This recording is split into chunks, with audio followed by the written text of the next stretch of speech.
¿Quieres saber qué son las cervezas artesanales? ¿Cuáles son las variedades más comunes? O quizás, ¿cuáles son las últimas tendencias en el mundo de la cerveza? En este episodio te contaré más al respecto.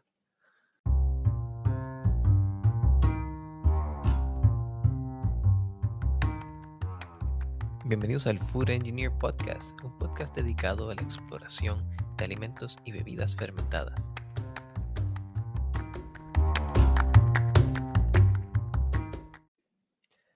Bienvenidos al episodio número 1 de The Food Engineer Podcast. En el día de hoy vamos a estar tratando el tema de las cervezas artesanales, qué son, cuáles son sus variedades más comunes, las últimas tendencias en el mundo de la cerveza y mucho más. Vamos a empezar por qué son las cervezas artesanales. En general, una cerveza artesanal es una cerveza que es producida por una cervecería pequeña, eh, en volúmenes más pequeños que las cervezas comerciales y que tienden a tener ciertos sabores más intensos o más diversos que la cerveza comercial. ¿Cómo lo definen?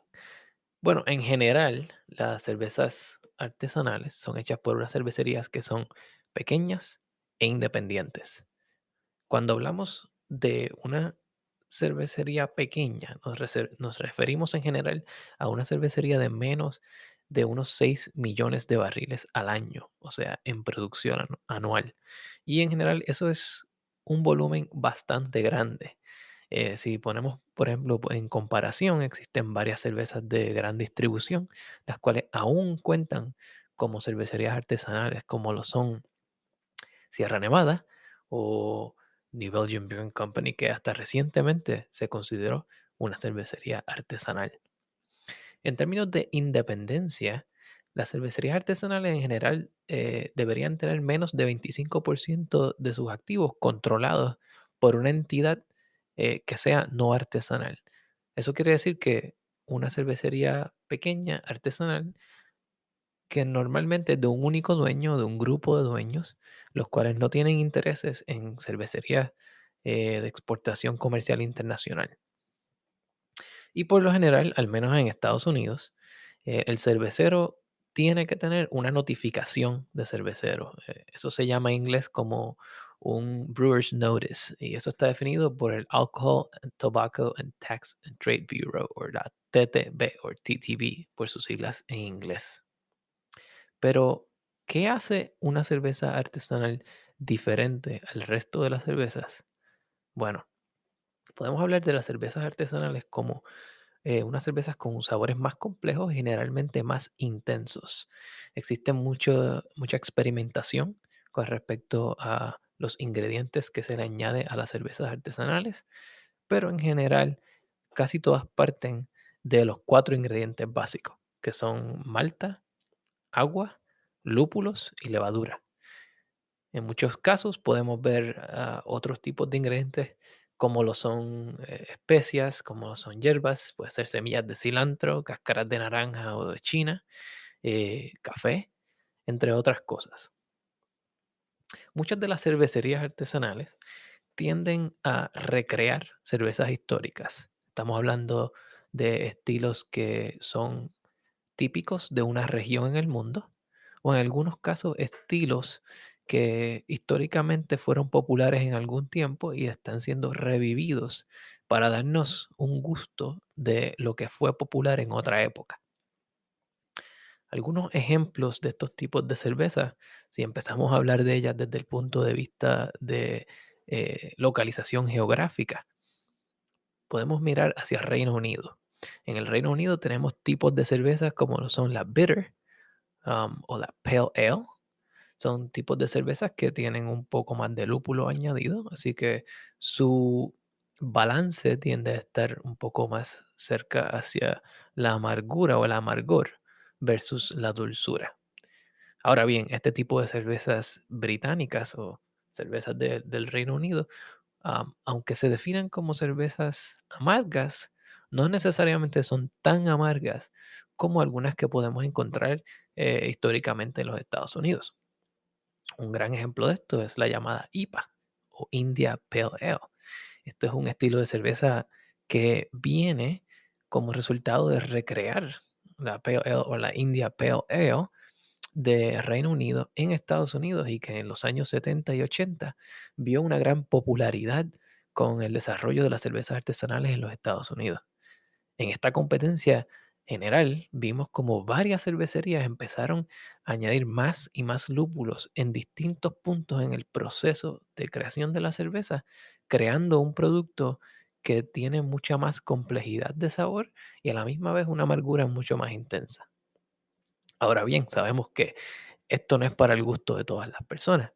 Así que existen otro tipo de cervezas, también de Estados Unidos, que tienden a llegar a un consumidor distinto. Un ejemplo de esto es la llamada Cream Ale. La Cream Ale es una cerveza rubia, una cerveza que tiende a tener eh, un balance un poco más hacia el lado maltoso o dulce. Y cuando digo maltoso, pueden pensar en el sabor a los granos malteados, que son cereales y son un poco más complejos y dulces en sabor, versus la amargura del lúpulo, que la podemos asociar con cervezas como la IPA. Recientemente hemos visto cómo la categoría de la IPA o la IPA ha explotado en variedad. Y eso es lo que voy a cubrir un poco más adelante. Además de eso, en Estados Unidos tenemos cervezas históricas, como es la Kentucky Common. Son cervezas que en algún momento fueron populares, pero que desaparecieron, dado que ya sea que la cervecería fue comprada por una cervecería más grande, o que simplemente dejaron de ser populares, dado que el gusto del público y el paladar cambió a través de los años. Algunas de estas cervezas han sido revividas recientemente y han visto un gran auge y popularidad.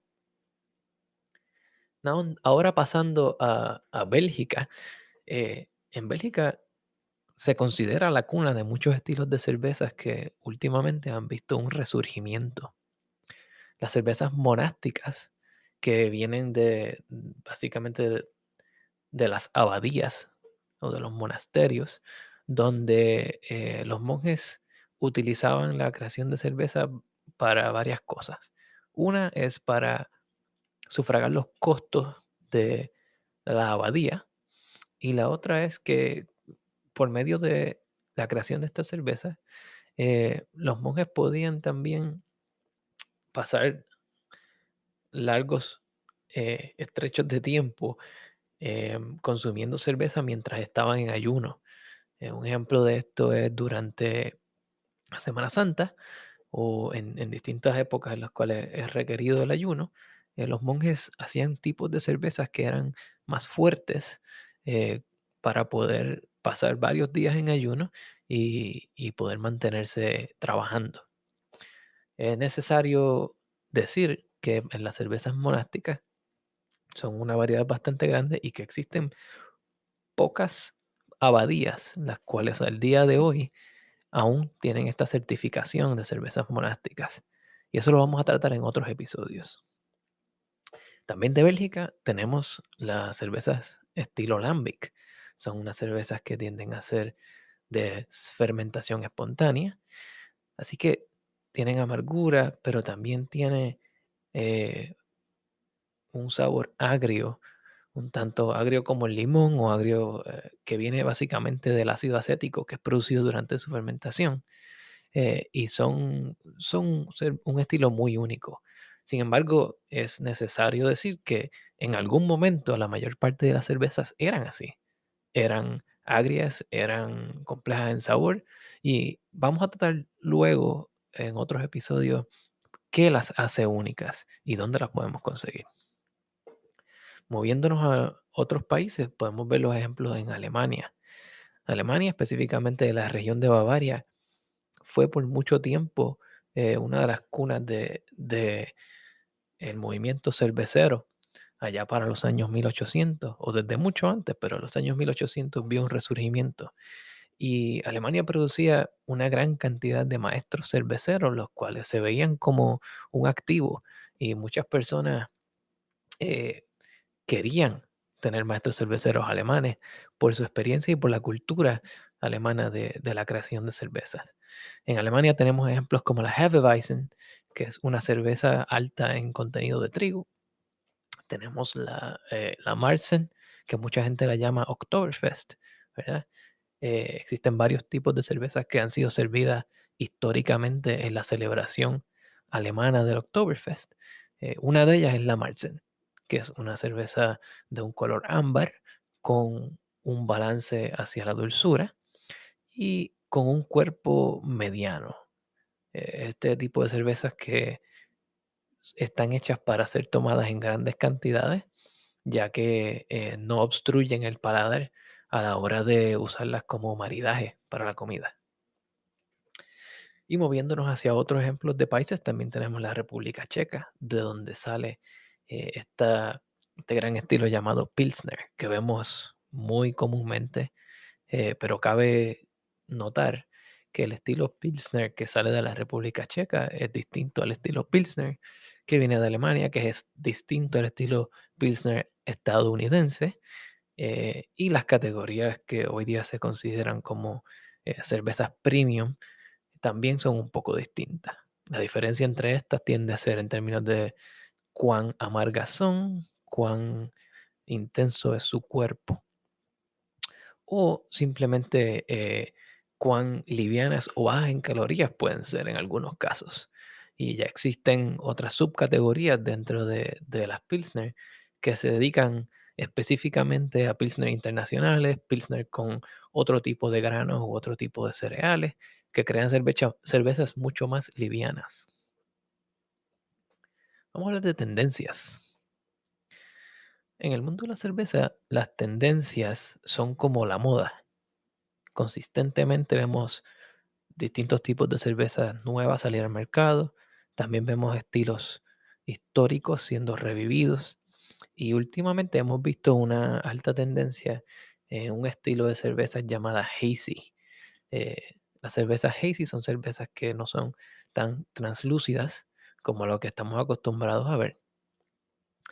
El estilo hazy se da ya que se usa una gran cantidad de lúpulos durante la fermentación y además se usan ciertos granos, ciertos cereales como la avena y el trigo, los cuales tienden a tener un alto contenido proteínico y crean ese tipo de turbidez en la cerveza. Dentro de las cervezas hazy tenemos hazy pale ales, hazy IPAs, que tienden a ser más amargas que las hazy pale ales, y tenemos el estilo llamado juicy, o jugositas, como a mí me gusta llamarles. Cervezas juicy tienden a ser eh, altamente turbias con un enfoque en el sabor dulce y en el sabor del lúpulo, así como eh, el olfato o el olor a lúpulos. Cuando tú ves una cerveza tipo juicy, normalmente es completamente opaca y parecería ser como un jugo de naranja o algo parecido. También están las cervezas que le llaman slushy, que tienden a ser parecidas a las cervezas juicy, con menos amargura y mucho más dulzura. Para llegar a este tipo de dulzura, muchos cerveceros utilizan la adición de azúcares no fermentables, como lo es la lactosa, y eso crea una cerveza que es dulce, eh, turbia y con olor a lúpulo. Sin embargo, tiende a tener una complejidad y una fuerza en su cuerpo que las hace distintas al estilo de cervezas que comúnmente vemos cuando vamos a una barra o a un supermercado. Últimamente vimos algunas otras tendencias, como lo fue la Brut IPA, que era un tipo de cerveza sumamente seca, o sea, con un cuerpo bien bajo y con una cantidad de amargura que asemeja en cierta manera a la sequedad de una champaña. Y por eso se le llamó Brut IPA. ¿Dónde conseguimos todas estas cervezas de las cuales yo he estado hablando por los últimos minutos? Bueno, mi recomendación es que vayan y visiten sus cervecerías locales. Donde yo vivo, alrededor de 5 o 10 millas de mi residencia, existen algunas 2 o 3 cervecerías. Y cuando tú vas directamente a una cervecería a buscar ese producto, tú te aseguras que, número uno, el producto es fresco. Al tener un producto fresco, vas a tener un producto que refleja la imaginación de ese cervecero que quería que tú te tomaras esa cerveza con un cierto perfil de sabores. Eh, de esa manera también apoyas al cervecero local directamente, dado que sus márgenes de ganancia son mejores cuando tú lo visitas directamente a su cervecería. Sin embargo, se entiende que no todo el mundo tiene acceso a una cervecería localmente. Así que cuando vayamos a buscar cervezas artesanales, sabemos que algunos supermercados también las tienen. Últimamente los supermercados están trayendo muchas IPAs o India Pale Ales y cervezas rubias, especialmente ahora en el verano, las cervezas como las Cream Ales, las Pale Ales, las Pilsner son cervezas que son livianas y que en un día de calor intenso vienen muy bien para refrescarse el paladar. Si no tienes acceso a cervezas artesanales en tu supermercado, te recomiendo que te unas a un club de cerveza. En los clubes de cerveza, ya sea de gente que hace su propia cerveza o gente que se dedica a probar cervezas en su tiempo libre, puedes tener acceso a una variedad muy interesante de cervezas que normalmente son curadas por el grupo y mensualmente puedes recibir una caja o un six pack de distintas cervezas que puedes probar. Y así te vas introduciendo tú mismo a los distintos sabores, a los distintos estilos y puedes experimentar en la comodidad de tu propia casa con distintas recetas las cuales pueden eh, enaltecer o pueden hacer ciertos sabores resaltar. También tenemos muchos restaurantes especializados, los cuales tienen una variedad de cervezas artesanales. Lo bueno de este tipo de restaurantes es que normalmente las cervezas se mueven bastante rápido y son cervezas bastante frescas.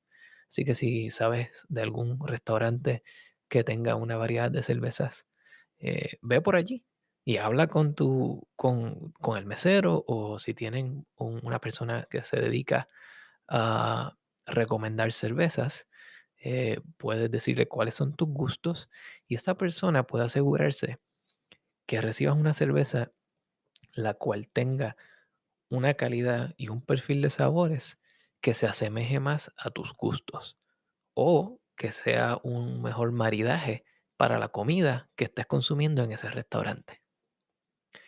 En conclusión, el mundo de la cerveza es muy vasto y provee oportunidades para explorar y para parear con distintas comidas, para distintas épocas del año, para distintas celebraciones.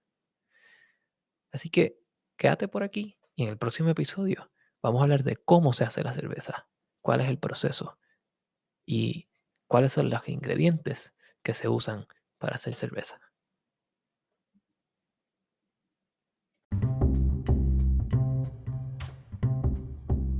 Gracias por escuchar mi primer episodio.